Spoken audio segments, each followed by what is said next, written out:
poetry. So poetry comes from the Greek word poesis, meaning to make, and poetry is a specially crafted arrangement of words designed to highlight rhythm, rhymes, and non-standard word orders. And then poetry is usually used to communicate about ideas, feelings, places, people, and events. Next. So the next material will be presented by Kata. Okay, the next one is physical or structure. The first one is lineation. Lineation is like a line in a poem. And then lineation has two types. The first one is enjambment. Line continues to the neck without a pause. So when we read the enjambment, we have to read it quickly. And then the B is stopping. Line ends with a punctuation. When we see a punctuation, we have to stop for a moment. And when we read this and stopping lines, we should read it slowly. Next. This is example for the enjambment lines from Howl by Allen Ginsberg. Okay, next. And this is the example from And Stopping. And it's from I Wandered Lonely as a Song by William Wordsworth. Okay, the next is stanza. Stanza is a group of lines separated by space. So stanza is the line from the poem. And then stanza have types. The first one is couplet. Couplet is 2 lines of poetry. And this is the example from Romeo and Juliet by William Shakespeare. And then tercet, 3 lines. And this is the example from the love song of G. Alfred Prufrock by T.S. Eliot. And then we have quatrain. Quatrain is 4 lines from a poet. And this is the example in Memoriam by Alfred Lord. And then this is sestet. Sestet is 6 lines, and this is the example from A Dreamtime by Robert Frost. And then we have octave. Octave has 8 lines, and the example from Anna Bowie by Edgar Allan Poe. And then we have a form. Form is a shape, or is a shape from the poet. The first one is sonnet. Sonnet is a 14-line poem, and the examples from sonnet is sonnet 18 by William Shakespeare. And sonnet has a rhyme, and the rhyme is A B A B, C B C B, E F E F, D D. And then we have Villanelle. Villanelle is a 19-line poem, and the example is from Do Not Go Gentle Into That Good Night by Dylan Thomas. And Villanelle has a rhyme too, and the rhyme is A B A B, A B A, A B A, A B A, A B A, A B A, A B A, A. Okay,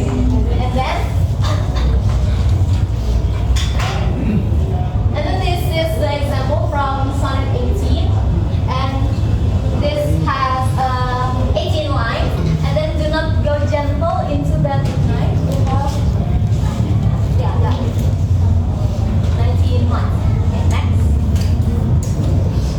And then we have free verse. Free verse is a type of poetry that does not adhere to specific rhyme or scheme matter. So a free verse is we can make a poetry by ourselves, and it's free. We don't have a rules for this free verse. And the example is this is just to say by William Howells. So this free verse is more like natural conversation.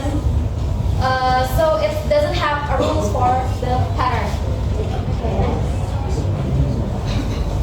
Okay, this is the visual poetry. Visual poetry is literally first practiced with intentional form and hence the poem scheme. So the visual poetry, the poetry have a shape, and the shape is like wings, just like the title, Easter Wings. And you guys can see the narrowing line in the middle. The narrowing line, it's reflect to human weakness and sin, and the expanding lines in the top and the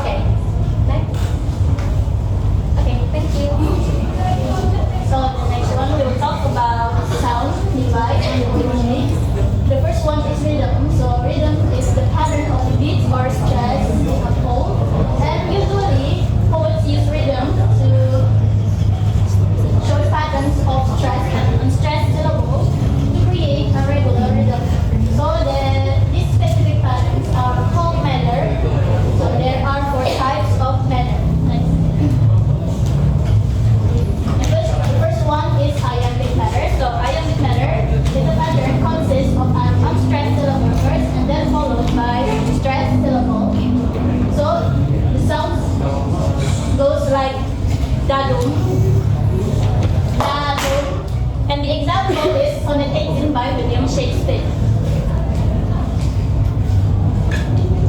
Then the second one is trocade measure. So trocade measure is a pattern features a stressed syllable followed by an unstressed syllable. So it goes like the sound of poetry goes like that. And the example is The Tiger by William Blake. Next. So the third one is dactylic measure. So dactylic measure is a pattern includes a stressed syllable followed by two unstressed syllable. So it goes like Dada. And for the example is The Charge of the Light Brigade by Alfred Lord Tennyson. And then the fourth one is anapestic measure. So anapestic measure is a pattern that contains two unstressed syllables followed by a stressed syllable. So it goes like that.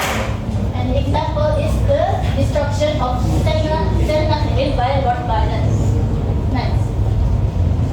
Then the second one is rhyme. So rhyme is a pattern of words that contain similar sounds or matching sounds that are close together in a poem.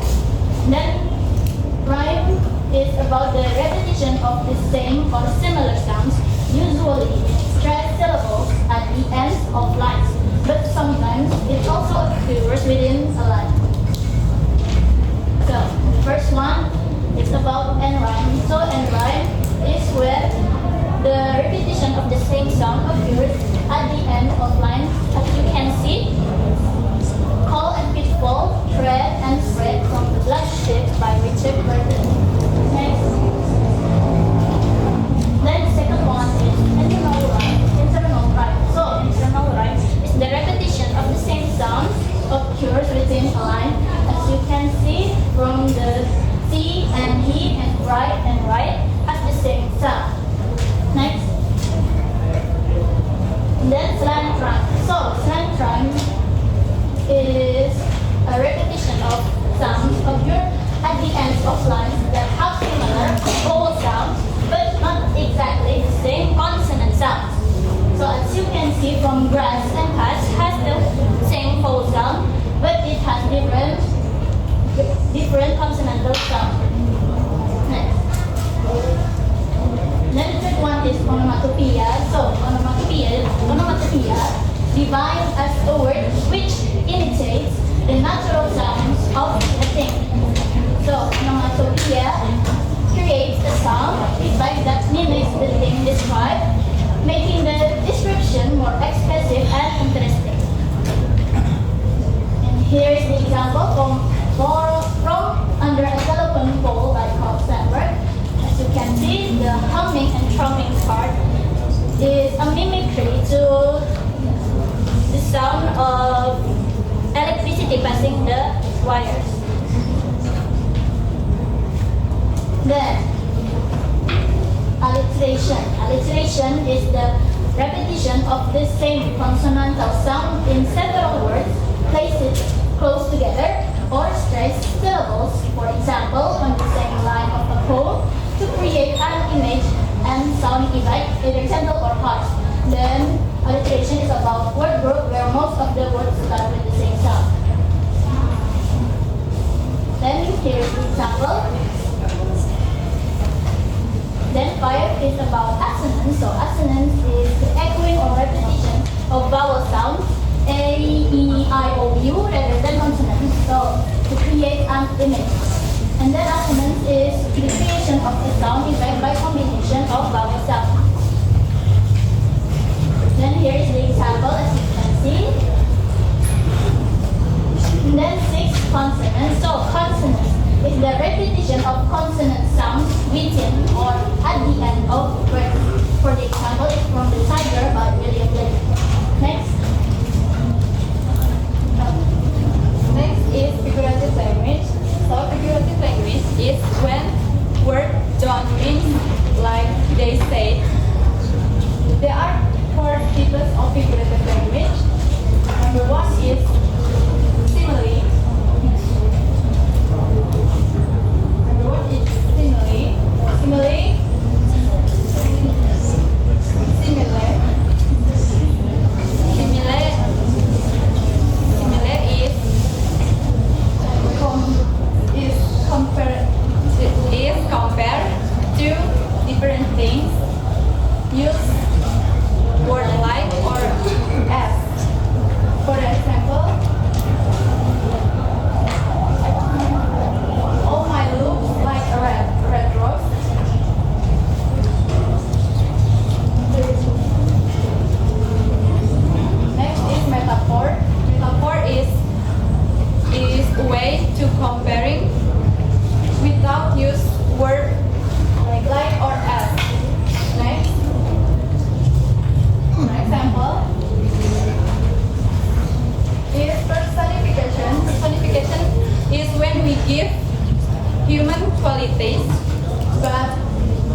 So it's about what we can see. And then the example, the lines, a host of golden daffodils. So the lines make us imagine a belt of golden daffodils. And then auditory imagery, the sense of hearing, which is about what we hear. And then gustatory imagery, the sense of taste. So it helps us to imagine taste of something. For example, this is the plums. They are delicious, sweet, and sour. Then olfactory imagery, the sense of smell. So this is about smell that help us to think different scents. For example, in the Feast by Anthony Bishop, we can feel the sense of smell of fish surroundings. And then kinesthetic imagery, the sense of movement. So it's about movement or physical action. For example, I took the one last traveler's toy and that has made all the breath. So it makes us feel the sense of movement of using path and walk through it. Then tactile imagery, the sense of touch. Then the example, my lips were wet, my throat was cold. So it makes me imagine the sense of touch, wet, and cold. And the last one is organic imagery, the sense of emotion. This is the example by Sophia Tan.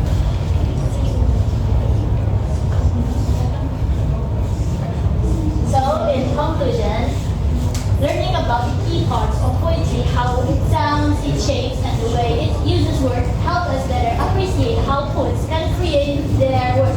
So, by looking at how poets use rhythm, rhyme, and how they arrange lines and stanzas, and how they use creative language and images, we can understand how they express feelings and ideas. This makes it easier for us to enjoy and interpret poetry, showing us the special ways